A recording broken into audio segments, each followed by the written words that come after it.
al-madrasatul ula, sekolah pertama sebelum TK, sebelum SD, sebelum SMP, SMA, pondok pesantren, S1, S2, S3, S-Teler, S-Cendol, S-Bandung. Sekolah pertama adalah ibu. Makanya dikatakan an-nisa imadul bilad, perempuan tiang negara. Kalau mau tahu Indonesia ini baik ke depan, lihat perempuan sekarang. Saya yakin dan percaya, Palu saya datang 2018, saya datang 2019, saya datang 2022, sampai hari kiamat akan tetap baik selama ibu-ibunya baik. Tapi kalau sudah ibu-ibunya na'udzubillah, kalau mau melihat kebaikan suatu bangsa, lihatlah perempuan yang mengandung, menyusukan, membesarkan, mendidik, merawat. Kalau sudah yang mendidik itu bukan perempuan yang baik, na'udzubillah, summa na'udzubillah. Bagi yang sudah bergabung dengan komunitas dakwah di Palu, alhamdulillah. Bagi yang belum bergabung, memang nampaknya kita malam ini ramai, tapi yang di luar jauh lebih ramai. Kalau belum, ajak mereka untuk bergabung. Bagi yang sudah, alhamdulillah. Yang sudah dikasih tahu belum bergabung, innalillahi wa inna ilaihi raji'un. Luar biasa antusias semangatnya ibu sekalian. Sampai ada yang datang jam 2, betul. Mudah-mudahan nggak salah jadwal. Lupa menyapa ibu-ibu BKMT Badan Kontak Majelis Taklim. Kok tiba-tiba Ustaz ingat ada khas jilbab warna biru yang tak disebut? Mudah-mudahan Allah mengampuni saya. Ibu, bapak melihat saya di sini satu warna, paling 2 warna, tapi saya memandang ke bawah ini seperti pelangi yang sedang turun ke bumi. Ada merah, ada hijau, ada hitam, ada putih, ormasnya macam-macam, tapi semuanya bersama mendidik. Karena bapak sibuk dengan urusan di kantornya, pendidikan anak ada di ujung tombak adalah ibu. Makanya dikatakan, ya Rasulullah, man ahaqqun nas bi husni suhbati, siapa orang yang paling layak mendapatkan baktiku? Ummuka, summa man, ummuka, summa man, ummuka, summa man, amuka. Saya yang ceramah, yang membacakan ayat, yang membacakan hadis, yang dosen, yang berceramah, yang khutbah, cuma dapat 1. Ibu-ibu yang diam saja cuma dapat 3. Saya nggak bisa bilang ke anak saya, kau mesti berbakti kepada aku, kepada aku, kepada aku. Saya belum ketemu dalilnya. Kenapa ibu dapat 3? Ibu melahirkan, ibu mengandung, ibu menyusukan. Jadi saudaraku yang laki-laki, kalau kalian mau dapat 3, cobalah mengandung, coba melahirkan, coba menyusukan. Yang ingin mencoba mengandung, pulang dari sini, beli kelapa, ikat di perut 9 bulan 10 hari. Yang mau coba-coba melahirkan, pulang dari sini, beli mangga, telan sama isinya bulan-bulan, besok pagi keluarkan bulan-bulan. Yang mau mencoba menyusukan, cari anak bayi kecil, coba gendong, suruh dia nyusu, dijamin 100% dia tidak mau. Ustaz kok tahu? Saya sudah tes ke anak saya. Saudara yang dimuliakan Allah Subhanahu wa taala. Jadi kalau kita lihat dalam hadis-hadis Nabi Muhammad sallallahu alaihi wasallam, itu banyak sekali mengangkat derajat, harkat, martabat perempuan. Kenapa Ustaz Somad ini ngomongnya tidak lancar sekarang? Karena kita berada di dalam gor. Jadi suara saya ini agak sedikit bergema. kata-katanya dipotong. Karena kalau saya cepat, nanti ibu nggak dengar jelas seperti kubur-kubur.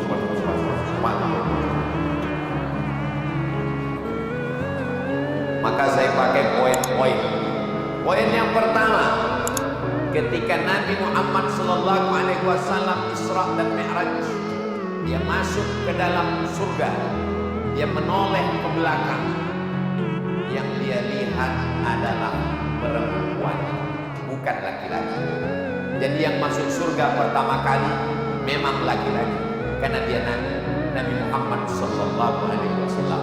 Tapi di antara umatnya yang masuk surga duluan bukan ustaz, tapi yang masuk surga saat Nabi menoleh ke belakang, dia lihat adalah perempuan. Ketika Nabi bertanya, siapa kamu? Kenapa kamu bisa masuk surga setelah aku? Perempuan itu menjawab, aku adalah perempuan yang menjaga anak yatim, membesarkan dan mendidiknya. Tapi ibu tidak menunggu anak ibu jadi yatim baru mendidik. Didiklah mereka dengan pendidikan yang baik.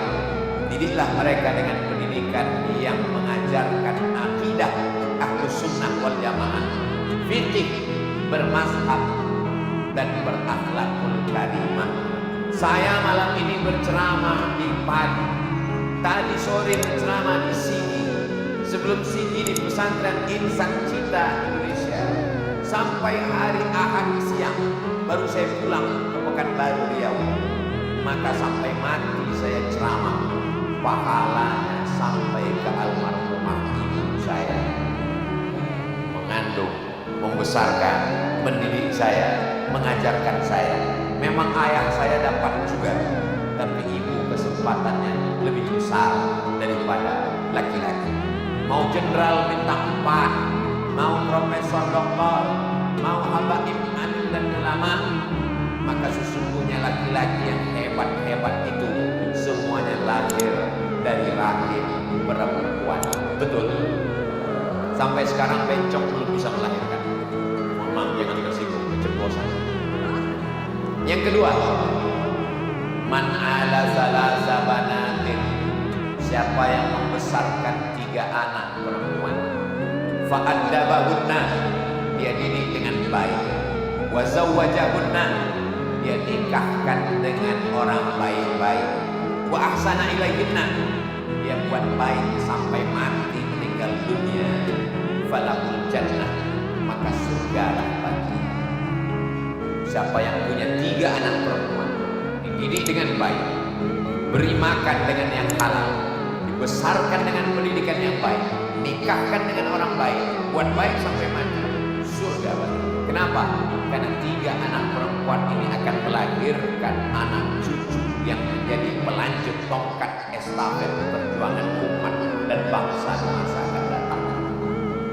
Jadi bagi ibu yang baru punya anak 2 perempuan, tambah 1 lagi. Itu adalah tiket menuju surga Allah Subhanahu wa ta'ala.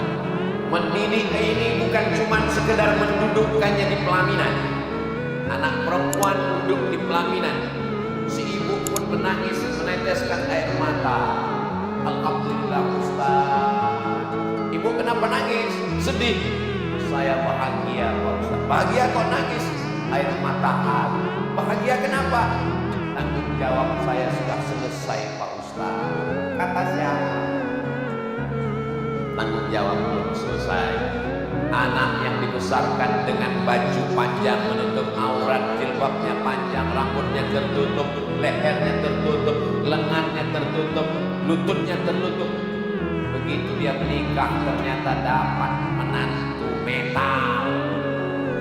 Karena tidak dilibatkan Ustaz Somad dalam fit and proper test. Apa kata Ustaz Lutfi Godal? Perhatikan, kita ini mau mencari anak mantu atau anak hantu. Mudah-mudahan semuanya menantunya soleh-soleh. Anak perempuan yang dibiasakan baju panjang, tiba-tiba seminggu menikah dia pulang.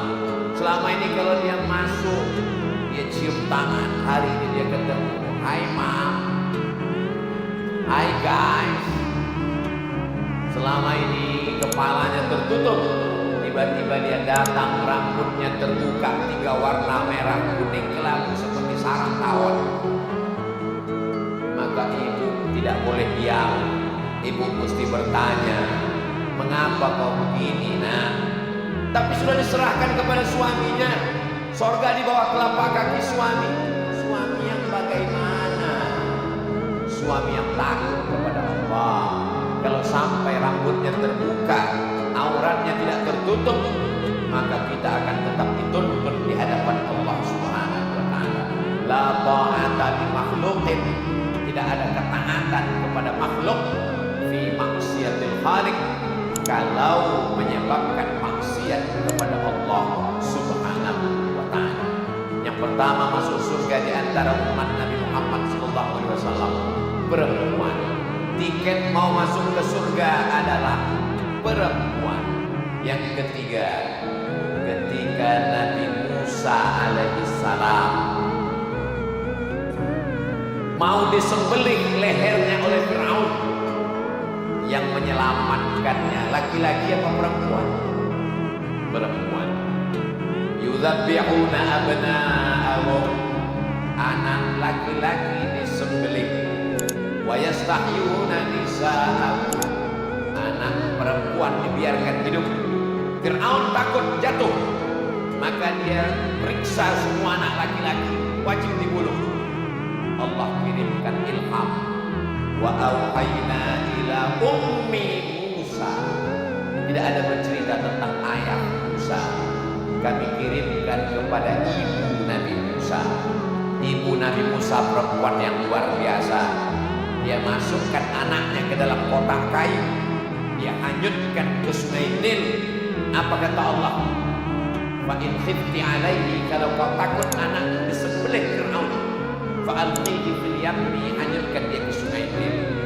La takhafi, jangan takut, wala tahzani, jangan sedih. Inna radduhu ilaiki, nanti anak ini akan kami kembalikan kepadamu. Wa ja'iluhu minal mursalin, dan kami akan menjadikannya sebagai salah satu dari rasul utusan kami. Allah menunaikan janjinya, innaka la tukhliful mi'ad. Ternyata anak itu dihanyutkan ke sungai Nil. Seorang ibu yang luar biasa, dia kandung anak itu 9 bulan 10 hari. Di Palu mengandung masih 9 bulan 10 hari. Di tempat lain sudah instan, menikah Januari, lahir April. Nauzubillah. Makanya sekarang banyak terjadi kematian mendadak. Kenapa? Karena lahirnya juga mendadak. Setelah dilepaskan ke sungai Nil, ibu tahu sendiri ganasnya sungai Nil. Kuda yang paling mengerikan, kuda Nil.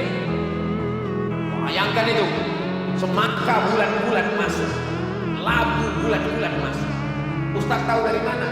Lihat di TikTok, lihat di Instagram. Bayangkan seorang ibu memasukkan anaknya ke sungai Nil, tapi karena keimanan yang kuat luar biasa. Ayat ini ingin menyindir laki-laki yang katanya gagah perkasa. Kau belum tentu bisa melakukan ini, wahai laki-laki. Akhirnya anak itu dia lepas, dipukul ombak, dilepas di lubang. Ternyata anak itu menuju ke tempat pemandian seorang perempuan, bukan laki-laki. Perempuan yang lama merindukan seorang anak. Perempuan itu bernama Asia, istri Firaun. Mohon maaf ibu ketua PKK. Jadi Asia itu juga ketua PKK di zaman Firaun. Tapi PKK yang tidak baik. Ini yang hadir ini PKK yang solihah. Apa kata Asia ketika itu? Asia melihat ada kotak di tengah sungai Nil. Dia panggil dayang-dayangnya, ambil itu kotak. Akhirnya kotak didekatkan, begitu dibuka mereka terkejut. Kenapa? Wow, amazing. Ada sosok bayi di dalam yang menghanyutkan perempuan yang luar biasa, yang menemukan juga perempuan yang merindukan seorang anak. Hari-hari dia minta doa supaya dapat tidak muntah, tidak hamil, tidak mengandung, tidak melahirkan, tapi dapat anak seorang nabi. Itulah dia Asia, penghuni surga. Makanya doanya diabadikan dalam Al-Quran. Rabbi bnili indaka baitan fil jannah. Ya Allah, bangunkan aku satu rumah dalam surga. Wa najjini min Fir'aun. Selamatkan aku dari suamiku yang jahat bernama Fir'aun. Wa najjini min Fir'aun wa amalihi. Wa najjini minal qaumiz zalimin. Yang menghanyutkan perempuan, yang menemukan perempuan.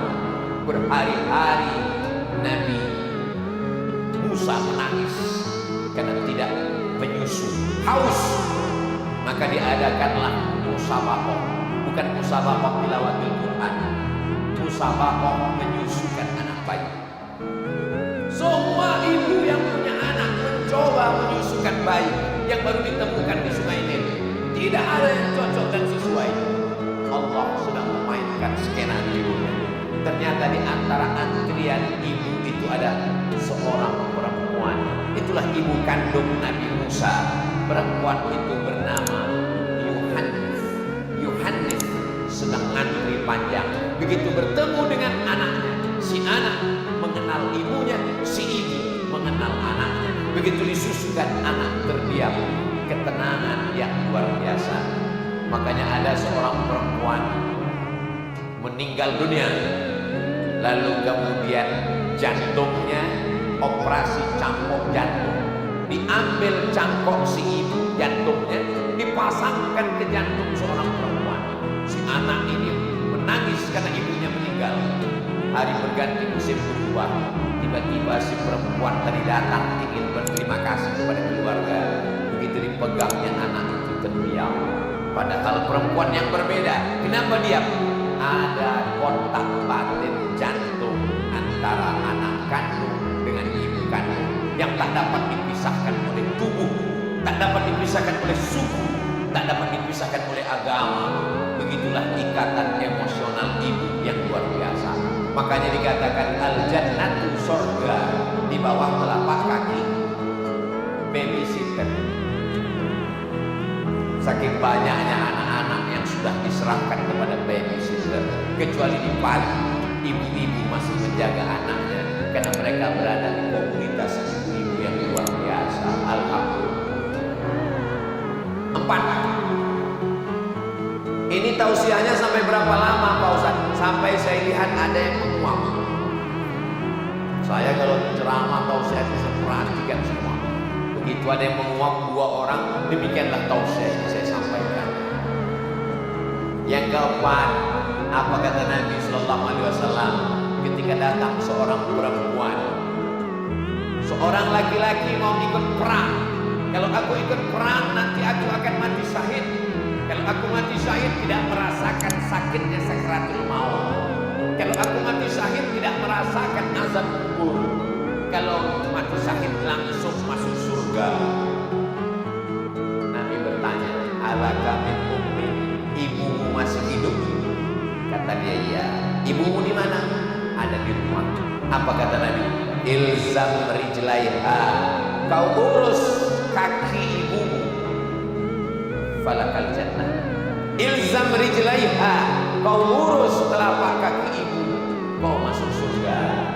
Tidak perlu kau perang, tidak perlu kau mati syahid, cukup kau pulang ke rumah, kau urus ibumu, kau akan masuk surga.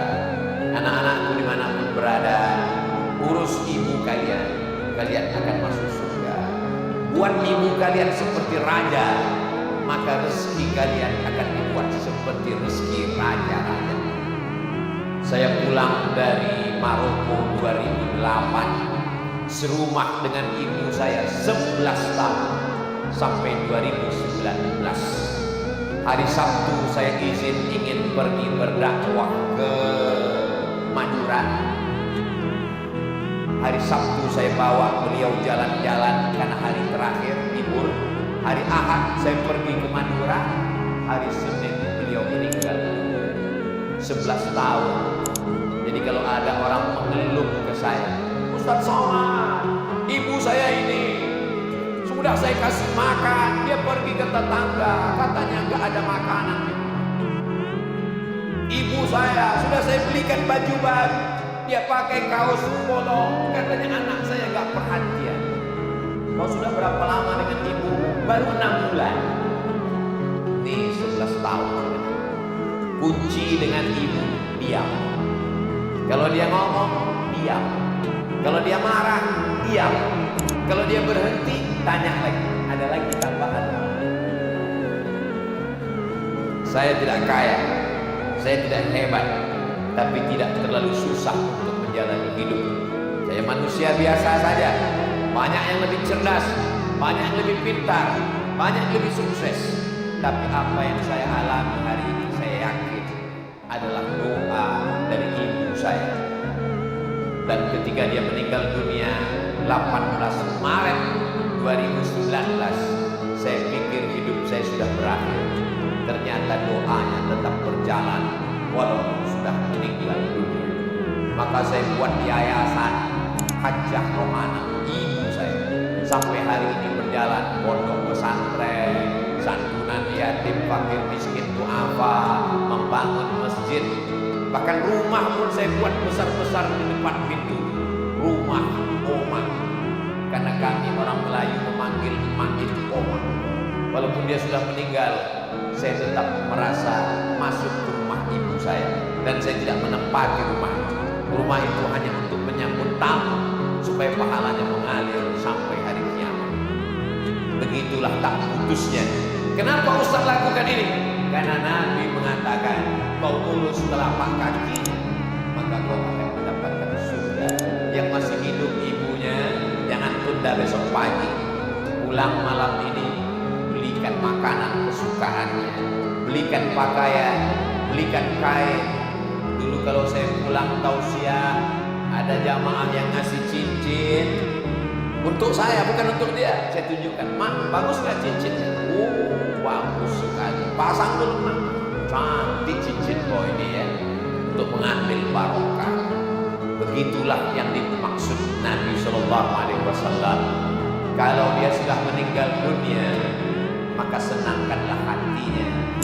Datang saat, ya Rasulullah, ummi matat, ibu saya sudah meninggal dunia. Apa atasaddaqu anha? Kalau saya bersedekah, apakah pahalanya sampai?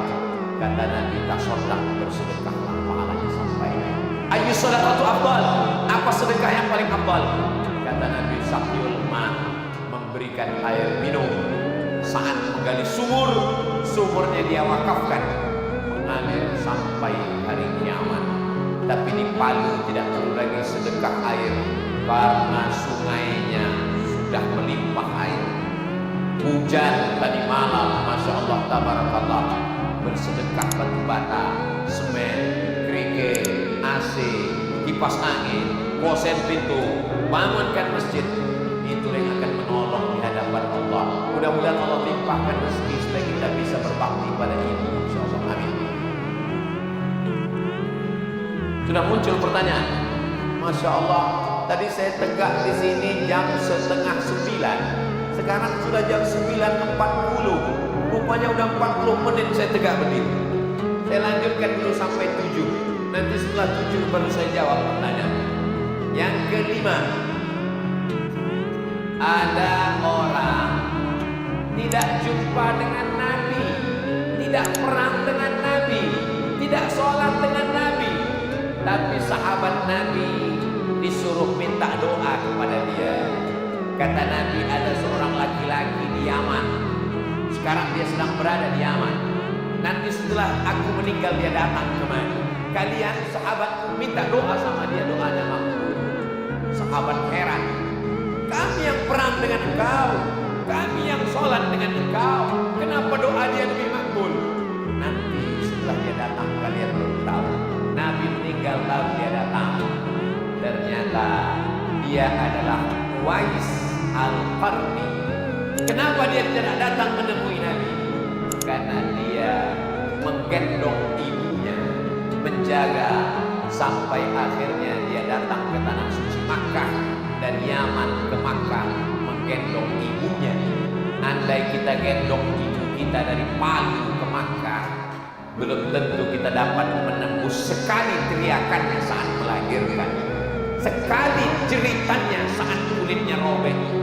Saya tidak ceritakan bagaimana sakitnya mengandung dan melahirkan. Nanti kalau saya ceritakan ibu-ibu gak ada yang percaya. Macam pernah aja Ustaz Somad. Tapi ibu itu diceritakan dalam Quran, wahnan ala wahnin, lemah di atas lemah. Masuk surga, dikabulkan doa karena seorang ibu. Kalah bertemu dengan Nabi hanya dengan menjaga seorang ibu. Yang keenam, ya Rasulullah, ya Allah, ya Rabb, nanti kalau aku masuk surga sama siapa? Kata Nabi Musa alaihissalam. Kata Allah, kau pergi ke pasar. Nanti di pasar kau akan menemukan seorang tukang daging. Dialah yang masuk surga bersama. Sampai di pasar Nabi Musa melihat ada tukang daging. Dia heran, masa tukang daging ini yang masuk surga bersama? Bukan ulama, bukan mujahid, bukan orang mati syahid yang masuk surga bersama Nabi Musa, tukang daging. Nabi Musa penasaran, dia ikuti si tukang daging. Selesai jual daging, dia pulang ke rumah. Sampai di rumah daging dia potong-potong. Selesai itu dia kasih bumbu, dia masukkan ke periuk, dia aduk. Setelah selesai dingin, dia suap ke ibunya. Setelah selesai ibunya makan, ibunya berdoa, ya Allah, masukkan anakku ke dalam surga bersama Nabi Musa. Masuk surga bukan karena amal, masuk surga karena doa seorang ibu. Pernahkah ibu mendoakan anak ibu, ya Allah, kau masuk surga bersama Ustaz Abdul Somad dalam surga Jannatul Firdaus? Ustaz pede sekali masuk surga. Sebetulnya saya mau minta doa ibu-ibu supaya masuk surga bersama anak-anak ibu sekalian. Amin. Begitulah doa. Hari ini ibu-ibu berdoa, ya Allah, jadikan anakku PNS. PNS bagus, tapi begitu meninggal dunia tinggal pensiun. Ya Allah, jadikan anakku viral. Viral bagus, tapi kalau tidak ada benteng agama dia akan lalai. Bagi yang sudah berdoa, alhamdulillah. Bagi yang belum berdoa, doakanlah. Masukkan anakku ke dalam surga bersama Nabi Muhammad SAW, bersama Sayyidi Al-Habib Sayyid Idrus bin Sagaf Al-Jufri. Mudah-mudahan anak kita bersama para habaib, bersama zuriat Rasulullah sallallahu alaihi wasallam. Yang ketujuh, ada seseorang laki-laki pulang ke rumah membawa air susu kambing 1 botol. Sampai di rumah istrinya lapar, belum makan. Sampai di rumah anaknya menangis kelaparan. Dia pegang air susu kambing, menunggu ibunya bangun. Dia pulang, ibunya sudah tertidur. Jadi ibu-ibu zaman dulu itu tidurnya cepat. Ibu zaman sekarang tidurnya lama karena ada drama Korea. Kecuali ibu-ibu di Palu, mereka malam ini semuanya mendengarkan pengajian. Malam besok baru diulang lagi. Dia tunggu ibunya terbangun. Setelah terbangun baru dia berikan ke ibunya. Sisanya baru dia berikan ke istri dan anaknya. Suatu hari dia terjebak di dalam gua. Hadis ini ada dalam Sahih Al-Bukhari, hadis tersahih di antara kitab-kitab. Sampai di dalam gua dia terjebak gelap. Dia pun berdoa kepada Allah, ya Allah, amalku banyak, tapi amal yang paling kuingat, aku membawa air susu. Tidak aku berikan ke istri, tidak aku berikan ke anak. Kutunggu sampai ibuku terjaga. Setelah itu baru aku berikan. Kalau memang doaku makbul gara-gara baktiku kepada ibu, bukakanlah pintu gua. Pintu gua terbuka karena bakti kepada ibu. Jadi kalau selama ini doa kita belum terkabul, mungkin ada satu yang belum dapat. Makanya kata Nabi, ridhallah fi ridhal walidain. Ridha Allah terletak pada ridha kedua orang tua. Tapi di antara ayah dan ibu, yang paling besar ridhonya ada kepada ibu. Maka mulailah dari mereka. Segala masalah hidup kita akan selesai, karena Allah berjanji, wala sawfa yu'tika rabbuka fatardah. Makanya Nabi Muhammad SAW tidak sempat berdosa kepada ibu. 2 bulan dalam kandungan meninggal ayahnya, 6 tahun meninggal ibunya. Maka di antara kehebatannya tidak ada durhaka. Kita yang sudah sempat durhaka pulang dari sini, bahagiakan dia, senangkan hatinya. Prinsipnya satu, kalau belum bisa membahagiakan, paling tidak jangan menyusahkan. 7 poin. Nanti pulang dari sini kalau ada yang bertanya, siapa tadi yang tausiah? Ustadz Abdul Somad. Berapa yang disampaikannya? 7. Apa aja yang 7? Aku nggak ingat. Karena suaranya mantul-mantul. Insya Allah ceramah ini bisa diulang lagi nanti di rumah, ditonton ulang di channel Ustadz Abdul Somad Official. Subscribe, like, share, and comment.